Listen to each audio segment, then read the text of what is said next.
네, 여러분, 안녕하세요. 저는 이번 겨울 방학 특강 때 IB 바이올로지 강의를 맡게 된 제시라고 합니다. 샘플 강의를 진행하기 전에 먼저 수업 진도표를 좀 소개하고 샘플 강의를 보여드리도록 할게요. 저희가 이번 특강 때는 총 15회로 수업을 진행하게 될 거예요. 그리고 이 진도표를 보시면 아시겠지만 저희는 매일 한 단원씩 아니면 한 소단원씩 진도를 나가게 될 거예요. 그리고 이 마지막 이틀에는 여러분들이 굉장히 어려워하는 Paper 2 Data Analysis question들을 함께 풀이하도록 할게요. 그러면 우리가 수업 시간에는 무엇을 하느냐? 아까 보여드린 그 진도표에 나와 있는 각 단원들과 관련된 기출 문제들을 함께 풀 거예요. 매년 시험에 나오는 그런 굉장히 중요한 문제들이 있잖아요. 그런 중요한 문제들부터 함께 풀 거예요. 그리고 숙제로는 뭐가 나갈 거면 이 Paper 1, Multiple Choice Question들을 제가 숙제로 내드릴 거예요. 그러면 여러분들이 이 Paper 1 문제들을 풀어 오잖아요. 그럼 수업 시간 때 공통적으로 여러분들이 공통적으로 어려워했던 그런 문제들부터 먼저 풀이를 하고 수업을 시작할게요. 그리고 이 Paper 1 풀이가 끝나고 나면 이 나머지 시간에는 이 Paper 2, Paper 2 short answer, long answer question들을 중심적으로 이제 함께 다루게 될 거예요. 그리고 그걸 함께 다루면서 이 IB에서는 어떤 답안, 어떤 리스폰스를 원하는지를 함께 조금 배워보도록 할게요. 그리고 이 문제를 풀면서도 동시에 제가 전 단원에 대한 이론 총정리를 함께 진행할 예정입니다. 그럼 이제 샘플 강의를 좀 시작해 보도록 하겠습니다. 제가 오늘 준비한 주제는 매년 기출되는 굉장히 중요한 3단원의 sickle cell anemia 관련 문항입니다. 저 7C 풀이하도록 할게요. 이 문항은 May 2019 Paper 2 Time Zone 2에서 기출된 문제입니다. 자, 7C번 풀이 시작해 보겠습니다. 여러분, 일단 이런 문제들 보면 100점부터 보세요. 지금 몇 점짜리죠? 아, 8점이네? 자, 이게 무슨 말이면 내가 최소한 내가 아는 거 8개는 쓰셔야 된다는 거예요. 그럼 이 문제를 본격적으로 보기 전에 이 시클셀 애니미아와 관련해서 큰 그림부터 먼저 그려보도록 할게요. 자, 이 시클셀 애니미아는 어디에 문제가 생긴 거예요? 네, 바로 이 헤모글로빈이라는 분자에 문제가 생긴 거예요. 자, 이 헤모글로빈이라는 게 뭐예요? 여러분 아셔야 돼요. 배웠어요? 이 헤모글로빈은 산소, O2, 오xygen을 운반하는 프로틴이에요. 프로틴이 굉장히 중요해요. 헤모글로빈이 뭐다? 산소를 운반하는데 뭐다? 프로틴, 단백질이다. 아, 헤모글로빈이 뭐라고? 아, 단백질이다. 그럼 무엇으로 구성된 단백질이냐? 알파2, 베타2 subunit으로 구성된 단백질이다. 자, 여기까지 따라오셨죠? 그러면 얘가 단백질이니까 우리 일단 이 단백질이 어떻게 생성되는지부터 좀 배워볼게요. 자, 여러분 쉽게 생각하세요. 우리가 지금 얘가 단백질이라고 해볼게요. 단백질. 이 단백질은 이 mRNA 분자로부터 만들어진다고 여러분들이 앞단원에서 배웠어요. 우리는 이 과정을 뭐라고 했으면 translation이라고 불렀죠. 자, 그럼 이 mRNA는 어디서 만들어져요? 네, 이 mRNA는 이렇게 DNA로부터 만들어져요. 그럼 어떤 과정을 통해서 만들어지냐면 이 과정을 우리는 DNA가 mRNA로 생성이 되는 과정을 뭐라고 부른다? 아, transcription이라고 부른다. 여기까지 이해되셨죠? 그럼 다시 정리해 드릴게요. DNA 분자가 이 transcription이라는 과정을 거치면 뭐가 된다? 아, mRNA 분자가 생성이 된다. 그럼 이 mRNA 분자는 translation이라는 과정을 통해서 단백질, 이 헤모글로빈과 같은 단백질을 생성하게 되는 거예요. 그럼 여기서 만약 우리가 변이, 즉 뮤테이션이 생겼다고 해봐요. 이 스트랜드에서 여기 뮤테이션, 변이가 하나 생겼어. DNA에.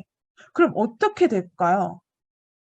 그럼 이 변이가 이 mRNA에도 그대로 전달이 되겠죠? 왜냐면 이 DNA, 이 변이를 템플릿으로 삼고 이 mRNA가 생성이 되는 거잖아. 그렇죠? 그러니까 이 DNA에 변이가 생기면 이 mRNA에도 변이가 생기게 되는 거죠. 자, 그러면 여기서 똑같이 mRNA가 translation 과정을 통해서 단백질이 생성된다 했죠? 그러면 mRNA에 뭐가 있었다? 변이가 있었다. 그러면 단백질에도 변이가 생기겠죠, 당연히. 그쵸? 자, 이거예요. 이게 그 큰 그림이야. 여러분들이 이것만 알고 있으면 이 문항은 굉장히 쉽게 풀 수 있어야 하는 거예요. 왜냐하면 자, 이걸 이제 시클셀 애니미아라고 생각하고 설명을 해드리겠습니다. 자, 여기서 지금 cause를 몰라서 원인을. 자, 이 원인이 뭐면 제가 지금 말씀드렸죠. 변이가 생긴 거예요. 자, 이 변이를 뭐라고 부르면 우리가 바이올로지에서는 single base substitution이 일어났다고 말을 해요. 자, 이게 뭐야? single이지, single. single이 뭐야? 하나라는 뜻이야. 그러니까 염기 하나가 지금 바뀌었다는 거예요. substitute 됐다는 거예요. 어디에? 이 포지션에 염기 한 개가 바뀌었다는 거예요. 그럼 염기 한 개가 뭘로 바뀌었냐면 이 시클셀 애니미아 같은 경우에는 A, 아데노신이 T, 타임라인으로 바뀐 거예요. 이렇게 염기가 치환이 된 거예요. 바뀌었다, 치환이 됐다. 뭐 single base substitution이 어디서 A에서 T로 일어났다. 자, 여기까지 따라오셨죠? 자, 그럼 이 염기 치환이 이 DNA 여기 이루어졌어요. 근데 이 DNA가 어디에 있는 DNA면 여기 이 베타, 이 헤모글로빈을 구성하고 있는 이 서브유닛 중에서 이 베타 서브유닛에 생기게 되는 거예요. 그래서 이 변이가 생기게 되면 이 단백질 중에 이 베타의 프로틴의 구조가 바뀌게 되는 거예요. 그리고 이때 DNA에서 생기는 변이가 어디로 전달된다? 이 mRNA로 전달된다고 했죠? 이때 이 mRNA는 이 헤모글로빈을 구성하는 여러 소단위들, 이 중에서 제가 뭐라고 아까 말씀했죠? 베타 서브유닛에 변이가 생기게 되는 거예요. 그럼 이게 변이가 생긴다는 게 뭐면 이 단백질은 뭘로 구성이 되어 있죠? 여러 가지 아미노 애시드, 아미노산으로 구성이 되어 있어요. 그래서 이 아미노산의 뭐가? 순서가 바뀌게 돼요. 순서가. 어떻게 순서가 바뀌게 되면 자, 보여드릴게요. 원래는 글루타믹 애시드라고 와야 돼요. 근데 얘가 뭘로 바뀐다고 우리가 배웠죠? 네, 발린이라는 분자로 바뀐다고 순서가 이렇게 바뀐다고 배웠어요. 그리고 여러분이 이 이름은 좀 외워주셔야 돼요. 그러니까 변이가 생겼어. 다시 정리를 하면 DNA 변이가 생겼어. 그럼 mRNA에도 변이가 전달이 되겠네? 그러면 궁극적으로 단백질에도 변이가 일어나겠네. 오케이. 근데 이 단백질 변이가 어디서 일어나면 이 헤모글로빈을 구성하는 베타 섭 유닛에서 일어난다. 오케이? 오케이. 그럼 이 베타 섭 유닛에서 일어나면 이게 단백질의 이 아미노산의 구조도 변화시켜. 이 변화시키는 게 뭐면 바로 이 글루타믹 아시드가 이 발린으로 바뀐다는 거야. 이렇게 아미노산이 바뀌게 되는 거예요. 여기까지 따라오셨죠? 그러니까 이게 일단 큰 그림이에요. 이 과정을 여러분들이 알고 있었다면 이 문제를 푸는데 그렇게 어려움을 겪지 않았었어야 돼요. 그럼 자, 여기까지는 이 시클셀 애니미아의 cause에 대해서 우리가 지금 설명했어요. 원인에 대해서 설명을 했어요. 그럼 이제는 뭘 할 거냐? How? 어떻게 사람들에게 영향을 주냐? 어떻게 영향을 주냐? 그거를 배울 거야. 자, 이제 이 부분에 대해서 설명을 할게요. 어떻게 영향을 주냐면, 자, 우리가 원래는 정상적인 헤모글로빈이 이렇게 빵빵하게 생겨야 되거든요. 빵빵해. 근데 우리가 변이가 일어나게 되면 어떻게 생기게 되면 이게 쉐이프가 변해. 뭐가? 쉐이프가. 모양이 변해. 반달 모양이 돼요, 이렇게. 그럼 여러분 상식적으로 생각해 보세요. 지금 내가 산소를 운반해야 돼. 산소를 운반하는데 이렇게 빵빵한 형태인 게 운반을 잘하겠어? 아니면 이렇게 반달 모양인 형태가 운반을 잘하겠어? 당연히 당연히 여러분 이렇게 빵빵한 형태가 산소를 더 잘 운반하겠지. 근데 우리가 변이가 일어나면 이렇게 반달 모양이 되니까 산소 운반을 잘 못하게 돼. 그렇기 때문에 우리가 산소가 굉장히 부족한 곳에 가면 산소 운반을 잘 못하기 때문에 이런 시클셀 애니미아를 가지고 있는 사람들은 이제 죽을 수도 있다고 우리가 말을 하는 거야. 그래서 이제 죽을 수도 있어. 왜냐하면 산소를 공급받지 못하기 때문에. 여기까지 이해를 했지? 그래서 이게 바로 어떻게 영향을 주냐? 아, 이렇게 쉐이프를 변화시켜. 어떤 쉐이프? 이 히모글로빈 분자의 모양, 히모글로빈 분자의 쉐이프를 변화시켜. 이렇게 반달 모양으로. 그렇기 때문에 이 산소 운반을 잘 못해. 그럼 결과적으로 이제 인간이 죽을 수도 있다는 거지. 여기까지 이해됐지? 자, 그거야. 그러니까 여기서 내가 추가적으로 하나만 더 설명을 할게. 어떤 걸 설명할 거냐면 유전자야, 유전자. 지인에 대해서 설명을 할게. 자, 이 시클셀 애니미아는 원래 정상적인 시클셀 애니미아는 HbA라고 표현을 한다. 근데 우리가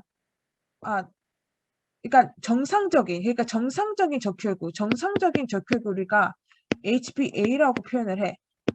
근데 우리가 시클셀 애니미아에 구하게 되면 얘가 더 이상 정상적이 아니지. 그럼 우리가 얘를 HbS라고 부르거든. 근데 우리가 만약에 여기서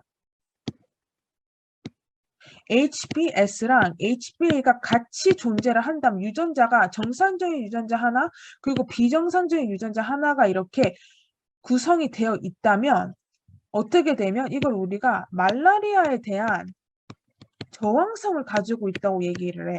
영어로 malaria resistance. 이거는 그냥 좀 알아줘야 돼. 다시 정상적인 헤모글로빈을 만드는 유전자는 HbA라고 불러.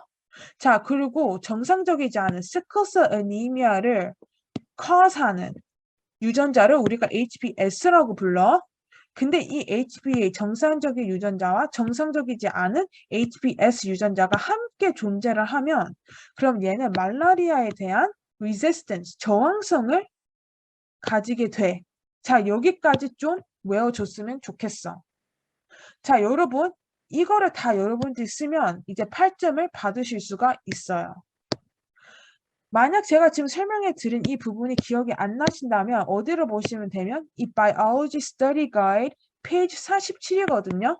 이게 지금 페이지 47쪽이에요. 이 페이지 47쪽 오른쪽에 있는 시클셀 애니미아 부분 보이시죠? 이 부분을 다시 복습을 해주시면 돼요. 제가 설명한 내용들을 바탕으로 이 부분을 다시 읽으시면 훨씬 더 이해가 빠르고 기억이 나실 거라고 생각을 합니다.